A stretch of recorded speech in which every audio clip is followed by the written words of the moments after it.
Kamu manja banget, mau bobo, bangun bobo ge manja banget. Kayak kalau misalkan ada masalah nggak emosi, tapi lembut banget gitu ke aku teh. Suka aku mah klepek-klepek. Kalau dulu kan setelah bangun tidur sibuk nyari handphone, kalau sekarang mah kita pelukan dulu gitu ya. Jadi Oke, halo brother dan sister aing semuanya. Welcome back with me Cherry Pratama di channel SMD Project bareng Widih. Jadi brother, hari ini kita bakalan ngebahas tentang kebaikan dan apa aja perubahan setelah kita menikah nih. Udah hampir 1 bulan ya, tapi belum 1 bulan. Karena kita menikah tanggal 3 dan sekarang baru tanggal yang memasuki akhir bulan lah. Ya, udah sekitar 20 harian. Oh iya, buat kalian yang masih pengen ikutan giveaway, kalian bisa langsung komen aja di bawah, brother. Kalian pengen berbuka puasa sama apa? Kira-kira kalian langsung komen aja di bawah. Oke, nanti gua bakalan pilih beberapa orang buat nanti langsung kita transferin buat kita traktir berbuka puasa, oke? Karena itu gua lakukan karena gua mau ngucapin terima kasih banyak juga buat kalian yang udah selalu support gua sampai detik ini, sampai hari ini, brother. Oke? Oh iya, yang mau parfum juga, gua nggak bosan-bosan ngingetin ke kalian. Ini buat kalian yang pengen beli parfum gua, yang pengen samaan bareng gua dan Dewi. Nih, ini parfumnya, brother. Parfum PDKT. Kalian bisa langsung order aja, linknya ada di deskripsi. Gua udah cantumin di bawah. Ini tuh wangi banget, brother. Ini tahan lama ya, guys ya. Ini tahan lama. Ini parfumnya bentukannya seperti ini. Ini tahan lama banget. Ini parfumnya 5:1 ya. Jadi kebanyakan bibitnya daripada alkoholnya. Jadi awet banget, brother. Cuman 2 semprotan aja deh. Kesini ya? udah cukup. Tahan lamanya seharian, brother. Dan kalian juga bisa dapetin nanti ada isinya itu stiker SMD Project. Ini stikernya, brother. Nah, ini stikernya kalian bisa tempelin aja. Ini stiker SMD Project sama stiker dari brand gua, Clever Boy. Oke, kalian dapat ini nanti. Dan dapat kartu ucapan juga dari Dewi. Sekarang kita mulai bahas tentang kebaikan, mulai dari gua, kebaikan Dewi yang gua suka itu apa, dan kebaikan gua yang Dewi suka itu apa. Oke, kita sharing aja di sini. Ini bukan buat gimana-gimana kontennya, ini cuman kita sharing aja ke kalian perubahannya seperti apa kalau misalkan kalian dari jomblo terus sudah menikah sekarang ya, rubah status gitu kan. Karena diri gua juga kan jadi rubah status, brother, yang tadinya ya single gitu kan, jadi statusnya jadi menikah gitu. Nah, sekarang apa aja dari Dewi dulu deh. Mulai dari Dewi dulu. Dari aku dulu. Ya, dari kamu dulu. Yang pertama, kamu itu baik banget, sabar kalau misalkan ngadepin aku. Jadi Kayak kalau misalkan ada masalah nggak emosi, tapi lembut banget gitu ke aku teh. Suka aku mah klepek-klepek. Nggak suka aku cowok yang emosian, yang nggak suka pokoknya mah. Kamu mah tipe aku banget. Widih. Oke, terus ada lagi nggak? Sama sering bantuin aku kalau misalkan aku masak, beres-beres, sering bantuin aku pokoknya. Terus? Apalagi ya? Apalagi coba? Apa ya? Apa, mandiri nggak? Ya iya tuh, mandiri banget. Udah ini sekarang mah sama aku.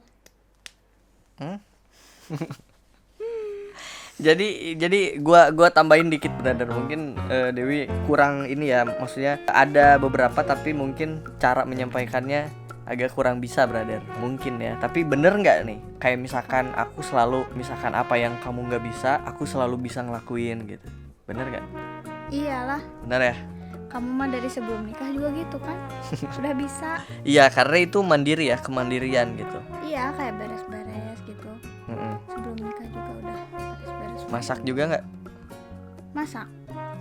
Masak juga sama nggak? Iyalah, sama. Oke, jadi gini, brother. Karena emang gua basicnya dari dulu itu gua adalah seorang yang bener-bener harus jadi atau dituntut harus menjadi seorang pribadi yang mandiri, brother. dari dulu ya, dari gua sekolah, gua kuliah segala macam. Makanya ketika gua punya rumah dan gua hidup gua bener-bener sendiri gitu kan. Nah, kemandirian yang gua lakuin ketika gua kuliah gitu kan, gua ngekos gitu kan, terus gua sekolah gua harus nyari duit sendiri gitu kan, buat jajan, buat ini itu. Nah, itu tuh kepake cuy. Itu tuh bener-bener pengalaman adalah sebuah guru yang paling berharga, itu bener kepake dari situ cuy. Jadi apa yang gua lakuin dulu, nah sekarang itu ketika lu ada di titik itu lagi, jadi nggak kaget gitu kan, karena udah terbiasa brother. Ini gua cerita aja di sini, ini belum ada, gua belum pernah cerita juga di manapun. Jadi dulu itu mandirinya gua sampai di titik ketika gua pengen jajan gitu kan, gua pengen sesuatu itu gua harus nyari sendiri brother. Ini jujur gua bukan terlahir dari orang tua yang kaya gitu kan. Orang tua gua biasa-biasa aja, mampu lah, gak kaya gak gimana ya, mampu yang cukup aja gitu kan. Alhamdulillah gua bisa sekolah segala macam. Nah, untuk dapat sesuatu hal di luar itu, kayak misalkan gua ada keinginan buat gua pengen beli barang segala macam, nah itu tuh gua harus nyari duit sendiri cuy. Dari sejak gua sekolah sampai gua ada di titik gua ngamen. Gua jujur demi Allah, demi Rasulullah, ini gua bilang ke kalian, gua pernah ngalamin ngamen bareng sahabat gua, Sehabudin gitu kan. Dulu waktu zaman-zaman gua SD, gua ngamen ke daerah-daerah orang lain biar gua nggak ketahuan sama temen-temen gitu kan. Karena kalau misalkan ngamen di daerah sendiri kan malu gitu kan. Makanya gua ngamen gitu kan, nyari duit gitu kan. Dulu gua dari sekolah SD gua tuh cuman dikasih uang tuh 700 perak cuy. Bayangin, 700 perak ya zaman dulu ya. Ada yang 1000 mungkin yang udah dibekelin sama orang tuanya. Tapi gua 700 perak. Jadi 200 perak buat nabung, 500 perak buat jajan. Hah? Nabung 200? Nabung 200 perak aku dulu. Ingat di guru SD gua, bagian tabungan itu namanya Ibu Onah ya. Nah, itu bagian tabungan. Dulu gua 200 perak gitu kan. Kadang kalau misalkan lagi Sedih. punya uang sama nenek dikasih 500 perak ditabung gitu kan. Nah, seribu etanya. Seribu eta gitu kan. Ya emang nilainya dulu itu lumayan lah brother. Kalau sekarang itu ya 10.000 lah mungkin. Kalau sekarang 5.000 lah. Kalau sekarang ya 500 itu jadi 5.000 lah sekarang ya.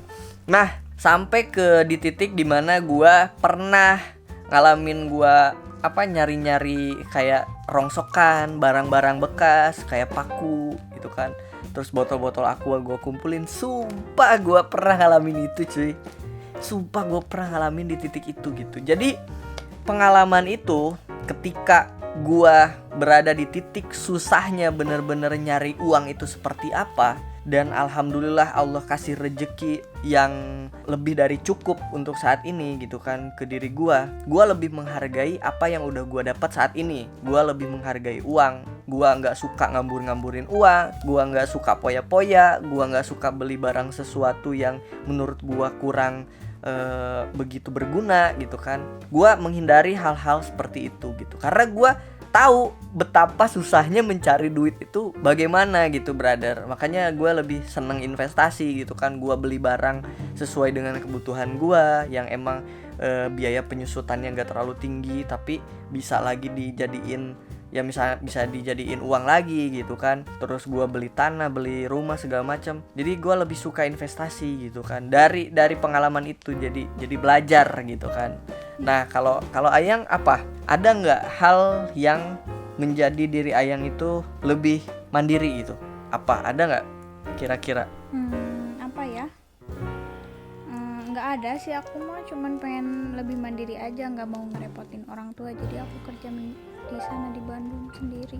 Iya benar, karena mungkin pengalamannya, pemikirannya aja sih aku mah nggak mau. Ya mungkin udah ada pemikirannya nggak mau ngerepotin orang tua. Makanya Dewi udah mandiri brother, dia udah kerja gitu kan. Sebelum nikah dia kerja gitu kan, segala macam. Tapi mungkin dari segi pengalaman gitu kan, karena udah keburu nikah mungkin ya. Sama aku ya, mungkin pengalaman itu nggak terlalu banyak. Pengalaman menjadikan Dewi jadi pribadi yang mandiri nggak terlalu banyak gitu. Nah kalau gue, brother, selama gue hidup 26 tahun brother, itu banyak banget cuy, banyak banget. Sampai gue jual agar-agar di SD cuy, gue pernah cuy. Terus gue jual rongsokan gitu kan. Pokoknya apa yang di rumah nenek gue yang sekiranya bisa dijual dan itu barang rongsokan, gue jual.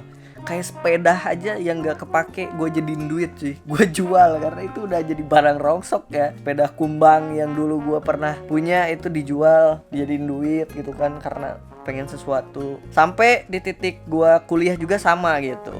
Dulu gue kuliah itu brother 2015 kuliah cuman 200.000 dikasih sama orang tua buat 1 minggu. 200.000 buat 1 minggu, itu harus makan, harus biaya fotokopian segala macem, itu harus pas gitu, harus bisa. Jadi gue ngakalinnya itu sambil bisnis, gue jual beli kamera segala macem. Dari mulai reseller dulu gue jual beli kamera sampai gue punya toko gitu kan, sampai punya relasi gitu. Ya alhamdulillah lah, dari situ gue belajar banyak banget. Jadi terbentuklah gua sebagai pribadi yang mandiri karena pengalaman ya. Nah seperti itu brother. Terus apalagi yang ada lagi nggak kira-kira yang kamu suka kebiasaan dari aku? Apa? Pinter memanage uang. Oh, Kalau iya. aku nggak, aku boros orangnya. Yang boros ya. Nah tapi nggak apa-apa sih. Kalau misalkan emang ada salah satu yang boros, harus ada salah satu yang bisa nge-manage gitu kan. Intinya sih lebih ke mindset sih. Mindsetnya tuh gini brother, ketika lu mindsetnya nyari uang itu susah, makanya lu bakalan lebih menghargai uang dan lu bakalan bisa lebih memanage uang lu gitu kan. Ya itu nggak berlaku kalau misalkan uang lu banyak banget gitu. Tapi kalau misalkan uangnya ya cukup gitu kan, ya lu harus punya mindset seperti itu. Makanya lebih menghargai uang, lebih bisa manage uang gitu kan. Karena uang berharga gitu kan, dan lu tahu susahnya cari uang itu seperti apa gitu. Makanya mindsetnya harus dirubah dan bakalan berperilaku seperti itu gitu. Tapi kamu pengen beli yang mahal-mahal itu antara pengen atau uangnya bisa dijadikan aset? Nah itu pertanyaan yang bagus. Nih kita sambil sharing aja brother. Kenapa misalkan orang kaya itu suka atau investasi ke barang-barang yang mewah gitu kan, kayak misalkan mobil mewah segala macem. Ya menurut gua itu bagian dari investasi gitu, lebih ke bagian dari investasi dan lebih melakukan apa yang dia suka gitu, tapi koridornya masih ke investasi gitu. Contohnya gua ya, Dewi bagus tuh pertanyaannya, karena gua selalu bilang gua pengen beli motor gitu kan, upgrade ke yang 600 cc segala macam. Ya aku bingung itu tuh antara emang pengen atau gimana. Oke, nah yang pertama itu merupakan sebuah investasi bagi gua gitu kan. Karena gini, karena kan gua itu brother beli motor itu ya buat dipakai kan, buat dipakai ngonten gitu kan. Terus buat dipakai sehari-hari gitu kan. Nah itu tuh menurut gue adalah bagian dari investasi yang gue keluarin buat gue nikmatin juga gitu. Jadi bukan hanya investasi, tapi kalau misalkan beli barang mewah itu ya buat kita nikmatin juga yang gitu kan. Tapi dengan catatan gue tidak terlalu berlebihan gitu. Kayak misalkan gue pengen motor nih gitu kan, terus gue pengen mobil, gue pengen ini, enggak gitu. Gue ngebatas gitu. Jadi lebih ke kegunaannya yang gue prioritaskan dibandingkan dengan nilainya gitu. Pengen berinvestasi tapi ada nilai gunanya buat diri gue gitu. Jadi karena keterbatasan cuannya terbatas ya. Jadi gue berpikirnya masih seperti itu. Jadi apa yang gue beli itu adalah barang investasi tapi berguna dan harus berguna buat diri gue gitu kan. Dalam artian gue pakai gitu. Kalau misalkan gue beli barang, misalkan motor nih 200 juta gitu kan, terus gue simpen, walaupun itu investasi, tapi itu sayang kalau misalkan buat diri gue sekarang gitu. Tapi kalau misalkan buat orang-orang kaya mungkin ya itu nilai investasi, ya nggak apa-apa karena mereka ada duitnya gitu ya. Tapi karena duitnya terbatas, makanya berpikirnya masih seperti itu gitu. Nggak akan rugi tapi lebih membatasi aja gitu. Terus apalagi? Karena gue berpikirnya seperti itu brother ya. Apalagi yang? Ada lagi nggak? Kalau nggak ada lanjut ke aku nih. Kalau aku kebiasaan bagusnya yang sekarang Dewi kelihatan itu ya kayak jujur gua orangnya pengen dimanja brother. Gua tuh suka banget ya sama cewek kalau misalkan cewek itu ngemanja gitu. Kayak misalkan makan gitu kan, udah mulai yang waktunya makan udah disiapin gitu kan, nggak harus gua ingetin gitu kan. Terus kayak minum itu selalu ada gitu kan, karena gue tipikal orang yang kalau misalkan minum itu malas, ngambil minumnya tuh malas brother. Jadi harus kalau misalkan ada yang melengkapi gitu kan, udah ada gitu kan di meja, gelas itu udah terisi air gitu kan. Nah so sweet banget itu tuh. Nah ternyata Dewi tipikal orang yang seperti itu ya, jadi pas banget gitu kan. Terus tipikal yang bagusnya Dewi itu dia mau gitu kan belajar, mau kalau misalkan gua kasih tahu, kasih pengertian, gua kasih masukan dia mau. Nah itu yang menurut gua nilai plus banget yang ada di dirinya Dewi gitu kan. Kadang kan masalah itu brother timbul ketika ada satu orang yang beda atau tidak bisa mengikuti gitu kan. Nah maka timbul masalah kayak misalkan beda pendapat gitu kan, beda pemikiran gitu kan. Nah itu biasanya timbullah masalah gitu kan, timbullah perdebatan. Nah selama kita satu rumah nih sekarang, selama kita menikah, bahkan selama kita kenal, selama kita pacaran, ya alhamdulillah kita nggak ada marah-marahan ya Yang ya. Bahkan belum pernah cuy. Dan kalaupun ada ya gimana ya, maksudnya masalah kecil gitu, dan menurut gue itu bukan masalah gitu, itu lebih ke ya udahlah gitu kan, pasti ada hal-hal yang seperti itu gitu. Beda pendapat pun jarang ada brother, karena balik lagi ke kodratnya masing-masing gitu. Kayak misalkan kodratnya cewek itu harusnya ketika sudah bersuami itu kodratnya harus seperti apa, apakah harus mengikuti suami atau misalkan membantah suami gitu kan. Nah balik lagi ke kodrat, makanya ketika balik lagi ke kodrat mah ya alhamdulillah ya maksudnya kita alhamdulillah gitu, masalah itu terjadinya itu dikit banget gitu. Karena resiko itu bakalan ada gitu kan. Kayak misalkan kita udah berumah tangga nih, resiko untuk bertengkar itu ada gitu kan. Pasti itu ada resikonya brother. Tapi bagaimana kita meminimalisir resiko yang bakalan terjadi itu. Tingkat keterjadian resiko itu tuh minim banget gitu. Makanya kita tuh saling menghargai gitu kan. Kayak keputusan tetap diambil sama aku brother gitu kan, Dewi selalu ngikut gitu kan. Ya emang balik lagi ke kodrat lah intinya gitu. Nah itu gue suka banget gitu. Oke terus Dewi kayak misalkan ya segimana layaknya seorang istri lah brother, kayak nyiapin makan gitu kan, beresin tempat tidur segala macem, terus beres-beres ya itulah ya maksudnya layaknya seorang istri harus seperti apa gitu. Tapi tipikal gua cowoknya yang emang suka dimanja. Nah dia ceweknya ngemanjain gua banget brother, wah parah gitu kan. Nah gua suka banget. Apa? Kamu manja banget, mau bobo, bangun bobo ge manja banget. Manja banget ya brother. Karena ada beberapa menit lah waktunya buat misalkan setelah bangun tidur kita kalau dulu kan setelah bangun tidur sibuk nyari handphone, kalau sekarang mah kita pelukan dulu gitu ya.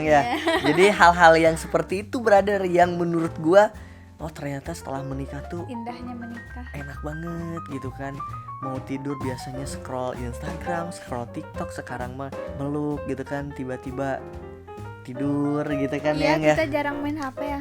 Sumpah sekarang tuh jarang main HP brother, lagi tidur gitu kan, bangun tidur, mau tidur gitu, bukan lagi tidur ya, lagi tidur kita merem sih, mau tidur gitu kan, itu jarang banget gitu. Kayak misalkan mau tidur kan biasanya tuh nonton YouTube gitu kan, nonton cerita atau apa. Sekarang itu nonton berdua sebelum tidur. Nikmat banget brother, sumpah. Jadi tolong ya buat kalian ya, nih buat kalian yang emang mau menikah disegerakan brother, karena nikmat. Wah ibadah yang paling luar biasa sih, luar biasa brother. Oke, apalagi ya Yang? Tapi kamu apa bedanya sama tahun kemarin, bulan puasa tahun kemarin sama sekarang? Oh beda banget dong. Kalau tahun kemarin yang ada di rumah itu kan editor gitu kan, terus gua bareng editor. Terus kamu dibangunin sama siapa? Apa? Abai sama editor. Karena Abai itu kan wah dia luar biasa lah, tepat waktu gitu kan, terus amanah banget kalau misalkan sahur segala macam gitu. Wah jadi dulu tuh gini yang dulu tuh kalau aku masih sendiri ya, pas bulan puasa itu Abai nyari makan, aku sama Randy nyari takjil gitu. Jadi udah dibagi-bagi gitu kan. Jadi ketika buka puasa ya kita udah lengkap semuanya gitu. Oh, Abai di sini. Abai di sini, tidur di sini gitu. Bareng-bareng lah kita. Begitu. Ya banyak lah perbedaannya, brother. Alhamdulillah luar biasa ya. Oke, sekarang kita ganti topik ya. Tadi karena udah kita sharing kebaikan atau hal baik apa yang Dewi suka dari aku dan sebaliknya. Nah, sekarang perubahan. Kita mulai masuk nih ke perubahan apa yang Dewi harus lakuin atau udah Dewi lakuin ketika udah menikah. Apa aja perubahan di diri kamu? Kayak misalkan dulu kamu bangun tidur jam segini, sekarang harus jam segini gitu. Dia nyubit guys. Enggak. Apa? Dulu aku dibangunin kalau sahur sama mama, sekarang aku yang harus bangun. Oke. Nemenin ayah. Oke, terus apa lagi? Terus aku kalau bobo dulu bangunnya siang banget karena nggak kerja kan sebelum ini, sebelum nikah. Terus? Siang banget, terus sekarang mah harus bangun pagi. Weis.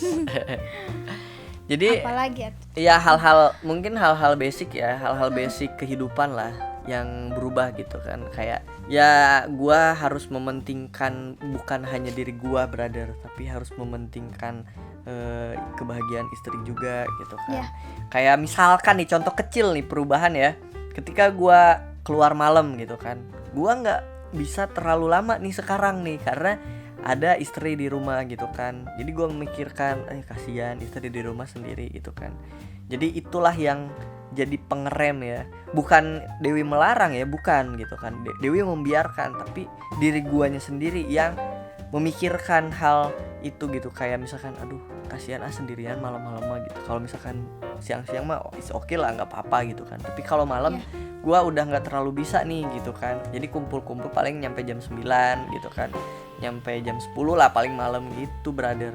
Hal-hal itu sih. Terus dari manajemen uang juga begitu, brother. Karena kan bukan hanya gua, bukan hanya Dewi, bukan hanya orang-orang yang kerja di gua yang harus gua pikirkan, tapi kayak masa depan gitu kan. Kayak masa depan anak harus gua pikirkan dari sekarang. Makanya harus nabung buat anak gitu kan. Udah mulai gitu kan. Terus ya walaupun investasi buat anak ya alhamdulillah gua udah ada gitu kan, buat masa depan anak gua gitu. Ya lebih ke ya jadi bapak-bapak lah, brother. Sekarang ya lebih ke jadi bapak-bapak ya pikirannya ya. Jadi ayah ya. Tapi ya alhamdulillah lah, dengan menikah ya tujuan hidup itu jadi lebih terarah, brother. Jadi lebih ternyata gua nggak bisa nih gitu kan, misalkan bangun siang sekarang gitu kan. Yang harus ditekanin itu kamu juga sama bangun siang, tapi bangun siang jam 7 pagi. Aku jam udah 9, kesiangan gitu. jam 8. Jadi disiplin itu benar-benar harus diterapkan dalam kehidupan, brother.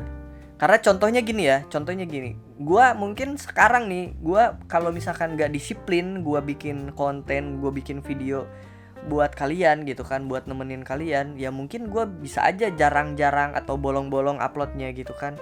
Nah karena gua disiplin, gua harus bikin video buat kalian, walaupun bentar tapi minimal gua bisa upload gitu kan. Nah disiplin ini menurut gua yang bikin bisa kalian jadi sukses gitu, menurut gua ya.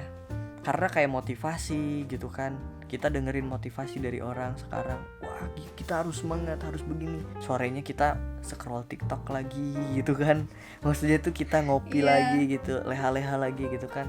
Cuman sebentar, tapi disiplin yang harus kita tekankan di dalam hidup kita gitu. Karena kebiasaan disiplin, makanya kita bakalan jadi ya bisa jadi orang gitu, bisa jadi orang sukses, brother. Begitu cuy. Oke, apalagi yang ada lagi nggak? Kalau dari gue sih perubahannya itu ya. Nggak ada. Perubahannya itu ya. Tapi mungkin ya ini mah kita ngobrol aja, sharing aja, brother. Mudah-mudahan kalian suka sama konten gue. Dan gue mau makasih banyak, pokoknya makasih banyak buat kalian yang udah selalu support sampai detik ini. Yang Kalian selalu luar doain biasa, kita. yang udah selalu doain, yang udah selalu absen. Makasih banyak, sehat-sehat terus. Gue mungkin kalau misalkan gue bisa ketemu kalian dimanapun, ya gue pengen banget kalau misalkan bisa peluk, gue peluk banget kalian karena udah selalu support. Makasih banyak. Makanya ketika kalian ketemu sama gua di jalan atau Banyak gua yang ketemu nyapa ya. banyak yang nyapa, gua jujur gua suka cuy, gua suka, gua apresiasi banget. Makasih banyak pokoknya, makasih banyak, sehat-sehat terus buat brother dan sister aing semuanya dimanapun kalian berada. Ya, Enjoy brother. Oke, yang belum subscribe join to the club dulu, yang udah subscribe enjoy to the club. Makasih banyak. Oke, thank you banget buat kalian yang udah nonton sampai akhir videonya. Buang negatifnya dan ambil positifnya dari obrolan ini. Oke, thank you banget. Bye bye semuanya. bye bye. Bye bye.